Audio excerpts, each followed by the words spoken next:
A couple people in the chat are talking about bunkers too. And then, that kind of reminds me of the whole duck and cover thing, which was, again, propaganda.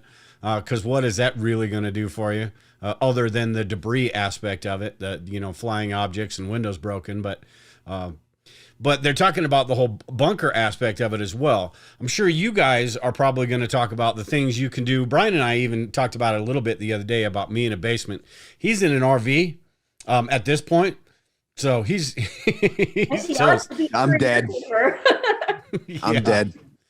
But there are things you can do in your house that go beyond like that stupid New York video PSA, which is just stay away from the windows, get in your apartment. There are things you can do. You've got the ventilation aspect. You've got your storage aspect too, because you're going to want to put yourself down there. It's not going to be like months like you see in some of these movies, but it is going to be a few days, maybe a week or two. I mean, depending on the severity and all that. I'm not sure where you are right now either. What kind of precautions have you taken? You're all over the place too, so maybe you'll go to some third world country that won't get nuked. Exactly, I should. I'm in North Carolina, and I live in an apartment right now, and I have like one big room that's got like lots and lots of windows and French doors and all that. So I'm not going to be in that room because that's just a terrible idea. I do have sandbags that I could like stuff along the bottoms of my windows.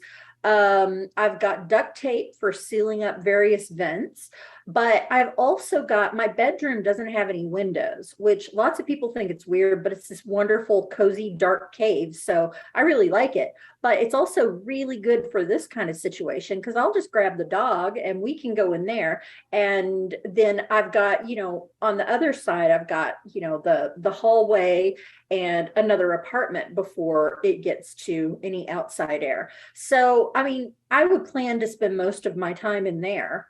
And, there's a bathroom off the bedroom, assuming all that stuff is working. And I've got plenty of supplies. So it's, it's not a bunker. It's not ideal. I'm not underground or anything like that, but I get to make the best of it. I'm certainly not going to just be like, well, I'm in an apartment, so I'm going to die. Yeah. And I think that the biggest thing with, as far as having a bunker, something that's secured, is the amount of material between you. And I think the initial, or the biggest concern is like, and there's so much to this, I'll have to watch your guys' show, but I think it's the initial, the gamma, the alpha, the radiation burst, the stuff that can penetrate through a certain amount of ground or certain materials and stuff, right? Right. It's my understanding that the safety is all about mass, how much you can put between yourself and the outside where the radiation is. I don't know what Chuck is going to suggest really, because we were talking about it and then we decided to do this, and I'm going to learn just with everybody else. But I know that a lot of people talk about, blocking your windows with furniture and like putting as much stuff on your exterior walls as possible if such a thing were to happen. And you also have to remember that if something hit, let's just say Washington, D.C. If something were to hit Washington, D.C., if you don't live like in Arlington, Virginia, or, right there beside DC, you're going to have minutes to hours before all of that stuff gets to you. So you're going to have a little bit of time. It's not like, oh my God, it hit. I've got 2 seconds to get in my safe room. So you're going to have maybe 20 minutes, maybe 2 hours. You can monitor the news and you can see how long you have to make some preparations and pile that furniture up against your exterior walls if that is what you've deemed to be your plan of action. So it's not, I mean, we won't have any advance warning before it happens, but when it does happen, we'll probably have some time to put some preparations in place. Yeah. I'm just kind of curious on that whole, if it dropped on Washington, D.C. thing, how many people would be really broken up right now? That's what I'm saying. You know what I'm saying? I'll tell you what, if they do come make their way over here, the nukes, I guarantee you 100% that is a target. Oh yeah. No doubt about it. You can go on. Of course it is. You can go on. Actually, maybe the best thing they do would be like take out the rest of the country and leave Joe in charge. Like that might be the best way to doom us. You don't even need to drop a nuke on the city. You just say Joe's in charge. That's even worse. Yeah. Oh, Yeah. good grief. Well, and that's one of those things too. There's a difference between the ground burst and the air burst. Over cities, it's going to be that air burst, so it's not going to. You're still going to have those the radiation, the first the fireball and then the pressure wave and all those things that you have to worry about. But a ground burst is going to affect a smaller area than an air burst. So if you are in that city, and I think it's really small too, like 5-10 miles within the radius of that bomb, you're not going to be affected by that the fireball and then the pressure wave. And then outside of that, you've got the light that, you're not supposed to look at the nuclear bomb, the Lot's wife type thing, turn into a pillar of salt. Shut your eyes, you'll be fine. Yeah. But I had also heard that, and I don't know where I heard this, and I don't know how true it is, but that we'd have about 30 minutes warning if Russia decided to launch something.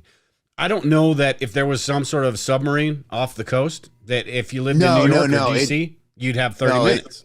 It's 20 or 30 minutes from Russia for launches out of Russia. It's like, I mean, if they launch out of a sub, that gets really quick. The thing to remember too is like you can go to that nuke map.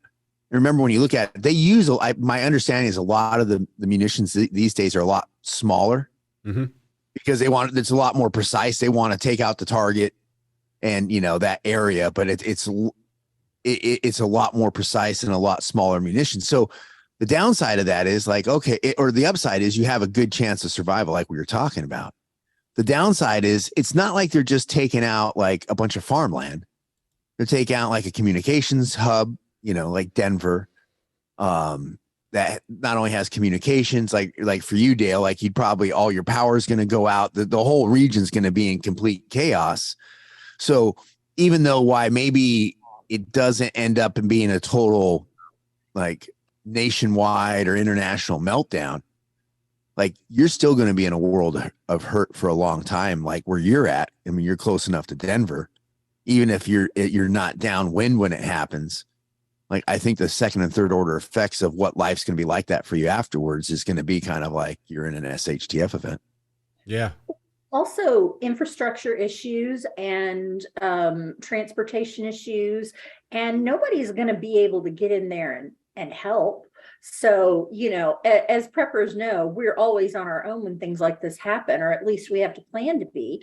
But if you are anywhere near ground zero, it's going to be a while until things settle down and it's safe for rescue workers and first responders to come in and offer any kind of medical assistance or, food or water or anything like that. So you got to be prepared for a period of time without any kind of help, without any kind of going to the store or anything like that. Yeah. Yeah.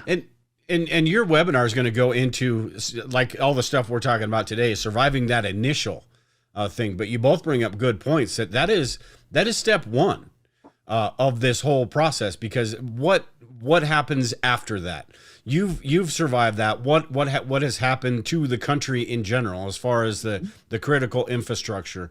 What's going on? What are the next steps? Because it's not like if it gets to that level that everybody's just going to be like, okay, enough, we quit. Let's all shake hands and get along. Things are still going to be going on. So it's all of those things that, yes, it's something that is survivable, something that you should work on doing, but also be ready for, like Brian was saying, that complete SHTF type situation, because that's when we finally get to learn what an EMP would actually affect.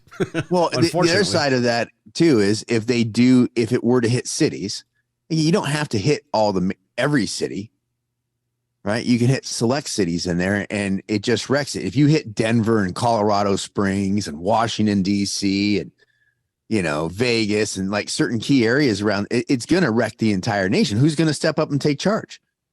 How's the majority of the nation going to know what's going on, right? So there's so many. I think that's where I kind of look at with prepping that there's three types of people who prepare. There's those who don't prepare, right? There's those who use the most effective means, and that's risk management, analyzing your risks down as close as finite as you can get them.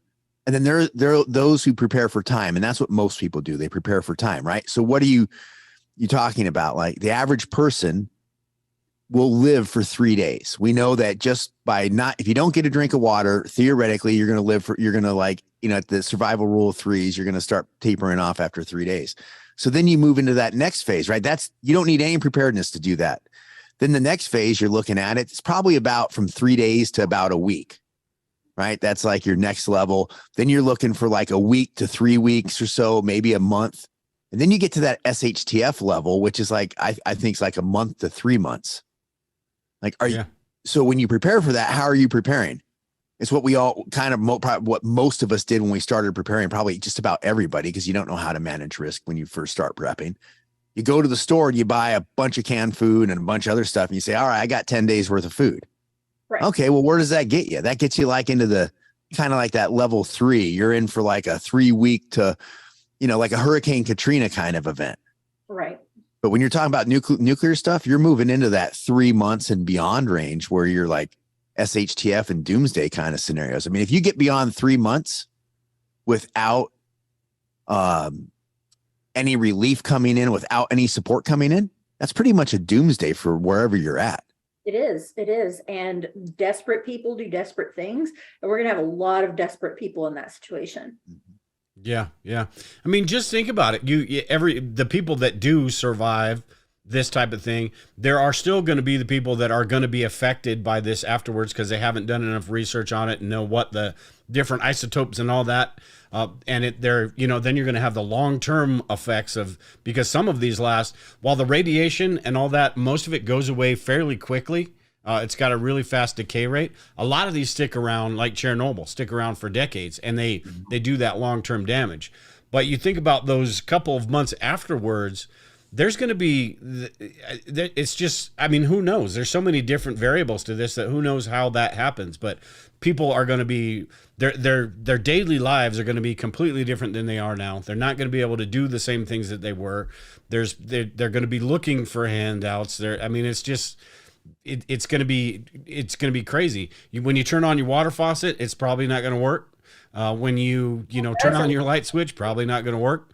And what are some of these people going to do? They're going to go out and figure out how they can solve that problem, regardless of how they have to do it. So the surviving it is almost, again, I'm going to make this sound like it's a cakewalk, but surviving it is almost the easy part when you think about that, because then you've got all the other things beyond that, depending on how bad it is. The government's going to want to maintain control, but what are their capabilities at that point? Hey everyone, thanks again for watching. Absolutely. Just as a reminder, you can help us defeat the censors by liking, subscribing, and sharing this or any of our videos. Don't forget to click the link below and visit the website. Over there, you can listen to any of the older podcast episodes and also get on the email list. And best of all, you can help us give the finger to both the apocalypse and the censors alike.